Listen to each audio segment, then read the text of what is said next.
இரண்டாவது காரியம், சமாதான பாத்திரனாய் இருக்க வேண்டும். முதலாவது காரியம், சமாதானத்துக்கு ஏற்றவைகளை என்ன செய்யணும்? அறிந்திருக்க வேண்டும். ரெண்டாவது காரியம் என்ன அப்படின்னா, சமாதான பாத்திரனாய் இருக்க வேண்டும். அல்லேலூயா. லூக்கா புஸ்தகம் 10ஆம் அதிகாரம் 5-6.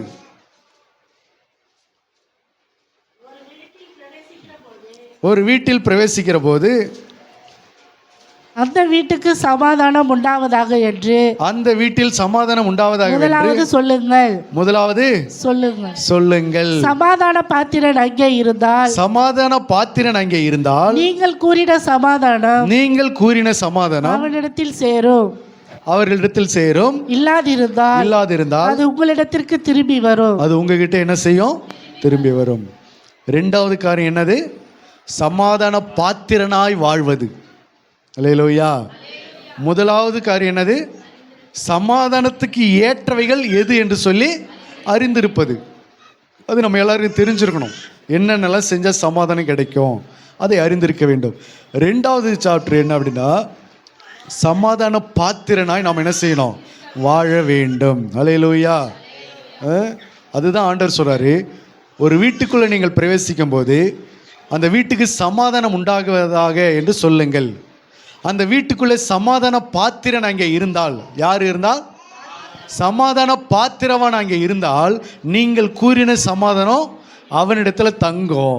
அவன் சமாதானத்துக்கு பாத்திரவானா இல்லை என்று சொன்னால், நீங்கள் கூறின சமாதானம் உங்களிடத்தில் திரும்பி வரும். சமாதானமாக இருந்தாலும் சரி, அது ஆசீர்வாதமாக இருந்தாலும் சரி, அதை பெற்றுக்கொள்வதற்கு நாம் என்னவா இருக்கணும் அப்படின்னு சொன்னால், அதற்கு பாத்திரவானா இருக்கணும். அல்லேலூயா. இன்னைக்கு சர்ச்சுக்கு போகிறவங்க எல்லாரும் சமாதானத்தை பெற்றுக்கொள்கிறாங்களா? ஆண்டவரை ஏற்றுக்கொண்டு ஞானஸ்தானம் எடுத்தவங்க எல்லாரும் சமாதானத்தோடு தான் இருக்கிறாங்களா? கிறிஸ்தவர்கள் எல்லாரும் சமாதானத்தோடு தான் இன்னைக்கு இருக்கிறாங்களா? ஏன், என்ன காரணம்? திருவிருந்து எடுக்கிறாங்க, ஆண்டவரால் ஞானஸ்தானம் பெற்றுக்கொண்டாங்க, சபைக்கு போகிறாங்க, எல்லாம் செய்கிறாங்க. ஆனால் ஏன் இன்னைக்கு சமாதானமாக இல்லை? அதற்கு சமாதானத்திற்கு அவர்கள் பாத்திரவான்களாய் விளங்கவில்லை. அல்லேலூயா. அதை குறித்து அவர்கள் தெரிந்திருக்கவில்லை, அதை குறித்து அவர்கள் அறிந்து கொள்ளவில்லை, அதை உதாசீனப்படுத்துகிறார்கள். சமாதான பாத்திரவானா இருக்க வேண்டும். சமாதானத்தையோ ஆசீர்வாதத்தையோ நன்மைகளையோ கர்த்தரால் நாம் அடைந்து கொள்ள வேண்டும் என்று சொன்னால் அதற்கு என்னவா இருக்கணும்? முதல்ல பாத்திரவானா இருக்கணும். அதை பெற்றுக்கொள்வதற்கு தகுதியுள்ளவனாக இருக்கணும். அப்போ என்ன தகுதியை கர்த்தர் எதிர்பார்க்குறாரு? டிகிரி முடித்தவங்க வீட்டில் தான் சமாதானம் தங்குமா? 100 சவரன் தங்க இருக்கிற வீட்டில் தான் சமாதானம் தங்குமா? படித்த பட்டதாரி வீட்டில் தான் சமாதானம் தங்குமா? அழகாக இருக்கிறவங்க வீட்டில் சமாதானம் தங்குமா? நிலபலம் உள்ளவங்க வீட்டில் தான் சமாதானம் தங்குமா? இதான் தகுதியா? அவர் எதிர்பார்க்கிற தகுதி என்ன? அதை பெற்றுக்கொள்வதற்கு நீ பாத்திரவானா இருக்கணும்னு சொன்னால் என்ன அர்த்தம்? உன்னிடத்தில் தாழ்மை காணப்பட வேண்டும். அல்லேலூயா. உன்கிட்ட தாழ்மை காணப்பட வேண்டும், உன்கிட்ட விசுவாசம் காணப்பட வேண்டும், உன்னிடத்தில் தேவ பயம் காணப்பட வேண்டும், தேவனுக்கு நடுங்குகிற நடுக்கம் உண்டாக வேண்டும், அவருடைய வார்த்தைக்கு நடுங்குகிற நடுக்க வேண்டும். அந்த நடுக்கத்தில் நீ வாழ வேண்டும். கர்த்தருடைய நாமத்தின் மேலே பற்றுதலாகவும் விசுவாசமாகவும் நீ இருக்க வேண்டும். கர்த்தரை பற்றும் பயம் உனக்குள்ளே இருக்கும் என்று சொன்னால் அதற்கு நீ என்னவா இருக்கிற? சமாதான பாத்திரனாய் இருக்கிறாய். அல்லேலூயா. ஆசீர்வாதமாக இருந்தாலும் சரி, நன்மையாக இருந்தாலும் சரி, சமாதானமாக இருந்தாலும் சரி, நீ பாத்திரவானாக இருந்தால் மட்டும்தான் என்ன செய்யப்படும்? அது தங்கும். யார் ஜெபம் பண்ணாலும் சரி, எப்பேற்பட்ட பாஸ்டர் கூட்டம் ஜெபம் பண்ணாலும் சரி, ஒரு வியாதியிலேருந்து நீ சுகமடைவதற்கு நீ என்னவா இருக்கணும்? பாத்திரவானா இருக்க வேண்டும். அல்லேலூயா. அல்லேலூயா. என்னவா இருக்கணும்? பாத்திரவானா இருக்கணும். இப்போ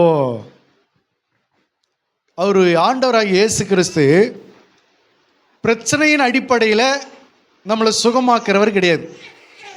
கஷ்டத்தின் அடிப்படையில் நம்மளை சமாதானப்படுத்துறது கிடையாது. அந்த அடிப்படையில் பார்த்தா உலகத்தில் எத்தனையோ பேர் நம்மளை விட எப்படி இருக்கிறாங்க? பயங்கர கஷ்டத்தில் இருக்கிறாங்க, பல பிரச்சனைகள் இருக்கிறாங்க. அப்போ தேவனுடைய சமாதானம் அவர்களுக்கு எல்லாருக்கும் கிடைக்கும் என்று சொன்னால் அது முடியாத காரியம். ஏன் அப்படின்னா எல்லாரும் அதற்கு என்னவா இல்லை? பாத்திரவானா இல்லை. அவர் கஷ்டத்தை பார்த்து அற்புதம் செய்கிறது கிடையாது, பாத்திரவானை பார்த்து என்ன செய்கிறாரு? அற்புதம் செய்கிறார். ஹல்லேலூயா. இப்போ உதாரணத்துக்கு சிலர் சொல்லுவாங்க, விதண்டாவாதமாக பேசுவாங்க, அங்கேயும் ஆண்டவர் காப்பாற்றலை, இங்கே ஒரு குழந்தையை கொண்டு போட்டாங்களே, இங்கே ஏன் ஆண்டவர் காப்பாற்றலை? அங்கே ஒரு பிள்ளையை கற்பழித்து கொண்டு போட்டாங்களே, அங்கே ஏன் கர்த்தர் உதவி செய்யலை? அங்கேயும் அந்த கடவுளுக்கு கண்ணு இல்லையா? அங்கேயும் அந்த கடவுளை வந்து காப்பாற்றக்கூடாதா? அங்கே ஜனங்க பஞ்சத்தில் அழிஞ்சாங்களே, அங்கே நிலநடுக்கத்தில் செத்தாங்களே, அங்கே வெள்ளத்தில் அழிஞ்சாங்களே, அங்கெல்லாம் ஏன் இந்த கடவுள் வந்து காப்பாற்றலை? ஏன் இந்த கர்த்தர் வந்து காப்பாற்றலை? கஷ்டத்தின் அடிப்படையில் கர்த்தர் காப்பாற்றுவது கிடையாது, அவர்களை தப்புவிப்பது கிடையாது. விசுவாசத்தின் அடிப்படையில் தான் கர்த்தர் என்ன செய்கிறாரு? அவர்களை தப்புவித்து அவர்களுக்கு அற்புதம் செய்கிறார். ஹல்லேலூயா. இந்த உலகத்தில் எல்லாவற்றிற்கும் அறிவு இருக்குதுல்ல, அப்போ கர்த்தரை தேடுவதற்கு ஏன் அறிவில்லை? ஹல்லேலூயா. நம்ம வாழ்க்கையிலே பாருங்கள், நம்ம கூட சேர்ந்தவங்களே பாருங்கள், ஒரு குடும்பம் 2 குடும்பம் கஷ்டப்படுது, ஒரு குடும்பம் கர்த்தரை அண்டிக் கொள்ளுது, இன்னொரு குடும்பம் கர்த்தரை அண்டிக் கொள்ள முடியாமல் அவங்க வேற எங்கேயோ போகிறாங்க. அப்போ இதில் என்னவா இருக்குது? அதே பக்கத்து குடும்பம் தான், இதே பக்கத்து ரெண்டும் ஒரு இடத்துல தான் இருக்கிறாங்க, ஒரே ஊரில் தான் இருக்கிறாங்க, ஒரே தெருவுக்குள்ளே தான் இருக்கிறாங்க. ஒருத்தவங்க கர்த்தரை ஏற்றுக்கொள்கிறாங்க, இன்னொருத்தவங்க என்ன செய்யல? கர்த்தரை ஏற்றுக்கொள்ளலாம். இவங்களுக்கும் அவங்களுக்கும் கஷ்டம் 2 பேருக்குமே இருக்குது. அப்போ இவர்களுடைய கஷ்டத்தில் கர்த்தரை ஏற்றுக்கொள்கிறாங்க, இன்னொருத்தவனுடைய கஷ்டத்தில் அவங்க என்ன பண்ணுறதில்ல? கர்த்தரை நம்புறது கிடையாது. அவங்க வேறு ஏதாவது நம்பிக்கையை வச்சு வேறு ஏதோ தேடிக்கிட்டு இருக்கிறாங்க. அப்போ கர்த்தர் இதில் யாருக்கு அற்புதம் செய்யணும்னு எதிர நினைக்கிறேன்? நம்புறவங்களும் தான் செய்ய முடியும், நம்பாதவங்களுக்கு என்ன பண்ண முடியாது? செய்ய முடியாது. விசுவாசிக்கிறவங்களுக்கு தான் செய்ய முடியும். அதுவும் அவர் எதிர்பார்க்கிறபடி விசுவாசிக்கணும். அரகுர விசுவாசிக்கலாம் அவர் என்ன பண்ண முடியாது? செய்ய முடியாது. ஹல்லேலூயா. ஆகையினால விசுவாசம் என்று சொன்னால் பல காரியங்கள் இருக்கிறது, அதில் பல விஷயங்கள் அடங்கி இருக்கிறது. சொல்லுவாங்க சும்மா வாயால், நானும் இயேசுவை நம்புறேன்னு. ஆனால் ஆண்டவர் அவர்கள் இருதயத்தை என்ன செய்கிறாரு பார்க்க, இவங்க எந்த அளவுக்கு தன்னை நம்புகிறாங்க. கர்த்தர் சொல்கிறார், தம்மை நம்புகிறவர்களை அவர் அறிந்திருக்கிறார்னு வேதம் சொல்கிறது. யார் அவரை நம்புகிறாங்க, யார் அவரை நம்பலை, கர்த்தர் அறிந்திருக்கிறார். வாயால் சொல்கிறதெல்லாம் விஷயமே கிடையாது. அல்லேலூயா. வாயால் சொல்கிறது விஷயமே கிடையாது. நான் வாயால் கர்த்தரை நம்புறேன்னு சொல்லிட்டு அது சரியாயிடுமா? ஒன்றும் இல்லை. இந்த உலக பிரகாரமான ஒரு கோர்ட்டு கேஸு, ஒரு கொலை கேஸு, நீ போய் வாயால் சொல்லிட்டு சாட்சி சொல்லிட்டு வந்துடான், உடனே ஒன்று அது தீர்ப்பு எழுதிடுறாங்களா? நான் கண்ணால் பார்த்தேங்க, நான் தாங்க பேசினேன் அப்படின்னு சொல்லிட்டு அந்த சாட்சி எடுபடுமா? அவர்களே வச்சிருக்கிறாங்க என்னது, கண்ணால் பார்ப்பதும் போய் காதால் கேட்பதும் போய் தீர விசாரிப்பதே மெய் அப்படின்னு சொல்லி. அப்போ அவர்களே கண்ணால் பார்ப்பதை நம்புறதில்லை, காதால் கேட்பதை நம்புறதில்லை, வாயால் பேசுறதே அவங்க நம்புறதில்லை. தீர என்ன செய்கிறாங்க? என்கொயரி பண்ணுறாங்க. அந்த என்கொயரி பத்தாதுன்னு சிபிஐ விசாரணை வேணுன்றாங்க, என்னென்னமோ மேல்முறையீடுலாம் பண்ணுறாங்க.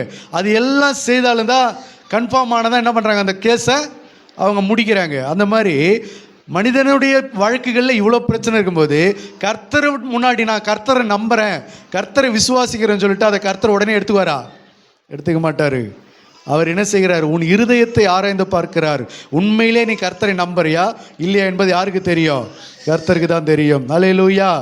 ஆகியனால கர்த்தரை தேடாமல், கர்த்தரை மதிக்காமல், எங்கேயாவது சுற்றிட்டு எனக்கு ஆசீர்வாதம் வேணும், எனக்கு சமாதானம் வேணும், எனக்கு நன்மை வேணும் என்று சொன்னால் அது நடக்காத காரியம். ஆண்டவர் சொல்கிறாரு, நீ சமாதானத்துக்கு பாத்திரவானா இருந்தால் மட்டும்தான் யார் ஜெபம் பண்ணாலும் உனக்கு என்ன நடக்கும்? அற்புதம் நடக்கும், நன்மைகள் நடக்கும், உனக்கு சமாதானம் உண்டாகும். அல்லேலூயா.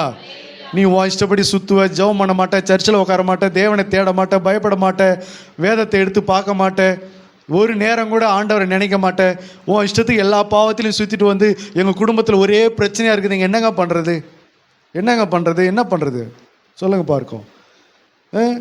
எங்கள் குடும்பத்தில் ஒரே போராட்டமாக இருக்குது, என்ன செய்கிறதுனே தெரியல. தெரியாது தான், உண்மையிலே தெரியாது தான். ஏன்னா நீ சமாதானத்துக்கு ஏற்றவைகளையும் அறிந்து கொள்ளலை, சமாதான பாத்திரவானவும் வாழலை.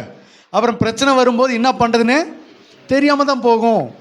அதனால தான் சொல்கிறாரு, சமாதானத்துக்கு ஏற்றவைகளை அறிந்து கொள், 2வது சமாதான பாத்திரனாய் வாழு என்று சொல்கிறார். அப்பொழுது அந்த சமாதானம் உன்னிடத்தில் தங்கும் என்று கர்த்தர் சொல்கிறார். ஹல்லேலூயா. 3வது காரியம், எல்லோரோடும் சமாதானமாய், ஒருவரோடு ஒருவர் சமாதானமாய் வாழ வேண்டும். கர்த்தருடைய பிள்ளைகள் ஒருவரோடு ஒருவர் என்ன செய்யணும்? சமாதானமாய் வாழ கற்றுக்கொள்ள வேண்டும். மார்க் 9:50 வாசிக்கலாம். மார்க் 9ஆம் அதிகாரம் 50வது வசனம்.